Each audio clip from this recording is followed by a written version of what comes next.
How you doing, Stan? You look looking good, dude. Thank you, my friend. So what first got you into welding in the first place? Oh, well, okay, that's a good question. My father was a Boilermaker. All I would see when I come home from school would be him in the backyard welding. My father had that in his blood, and he was very good at it. I knew that it was in my blood. And my father had a welding machine at the house, and I would do the same thing. I would tack a couple of I would sit at home and practice burning rod after hours when I got home from work. So have you always lived here in Florida? Or? No, not at all. I was born and raised in New Jersey. I'll start off by saying I've been in Florida now probably, I think, 2015. Probably the environment that I was in. I mean, granted, I grew up 15 minutes from Camden, New Jersey. Environments in the country, I kind of started going down the wrong path. You know, my friends and family members were kind of, drifting away from me. Was pulling me away from the work.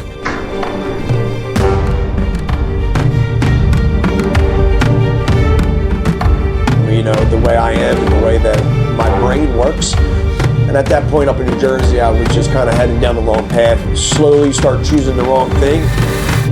My father helped me, and I jumped on the plane and I came down to Florida.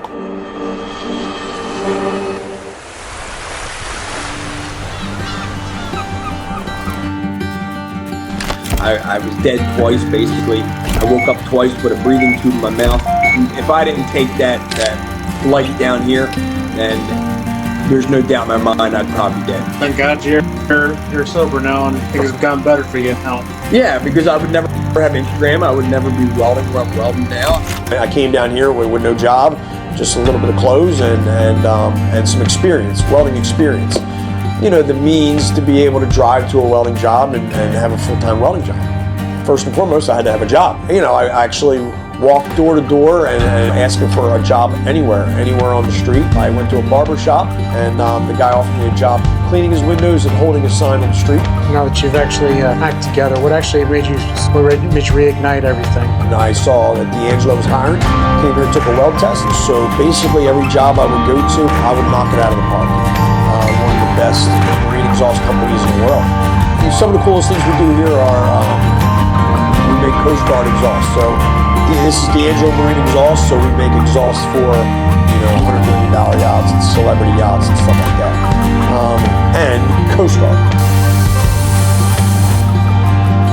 And it was cool because all the guys would see it and see my talent, and they would praise me, and they kept telling me, you need to post on Instagram. I'm not really into that. And a couple weeks would go by, and they would keep telling me, I'm telling you, man, your welds are unbelievable. You're one of the best. Post them on Instagram, and again and again. And finally, I was like, all right, you know what? I'll post them. Posted a couple welds.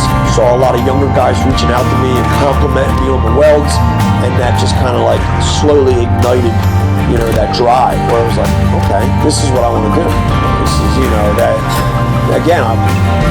Well, what's one of the craziest things that you've actually dealt with here in D'Angelo's? I was getting ready to look for another career.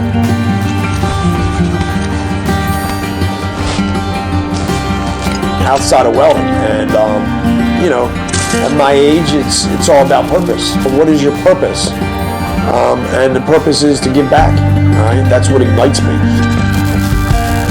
So again, went from nothing. I went from having it all to losing it all to having it all again. My dreams are so big, they keep me up at night. I mean, people say the sky's the limit, right? If you can dream it, God gave you those dreams for a reason.